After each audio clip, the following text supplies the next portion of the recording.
السلام علیکم دوستانو، په دې هیله چې ټول به راته روغ او جوړ یاست. راشد خان او یو شمېر نور افغان لوبغاړي د پاکستان سوپر لیګ کې ګډون نه کوي. دا چې ولې ګډون نه کوي د دې په اړه هم تازه معلومات درکوم. خو نن تازه قیس احمد او ویزال الحق نوید د پاکستان سوپر لیګ ته واخیستل شول. د افغانستان کرکټ ملي لوبډلې ستوري لوبغاړي راشد خان په ګډون یو شمېر نور افغان لوبغاړي هم د پاکستان سوپر لیګ کې نه لوبیږي.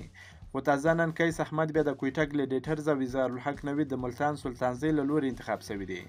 راشد خان چې د لاهور کلندرز، نوین الحق چې د کویټه ګلیډیټرز، رحمان الله ګربز چې د اسلام آباد یونایټډ لخوا اخیستل شوي وه، سږ کال په پی اس ایل کې نه لوبیږي، د دوی ځای ناستې لوبغاړي اعلان شول. خو په زلحق فاروقي چې د اسلام آباد یونایټډ لخوا او مجیب رحمان چې د پېښور زلمي لوبډلې لخوا اخیستل شوي وه، پر ځای څوک نه دي اخیستل شوي.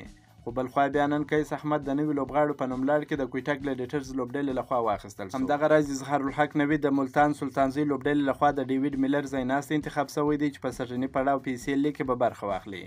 د معلوماتو له مخې شاوخوا 13 لوبغاړو د نړیوالو او نورو دلایلو له امله په پی اس ایل لیګ کې نه لوبیږي او د پی اس ایل اتم پړاو سیالۍ به د پی فروری پر 14مه نیټه پیل شي.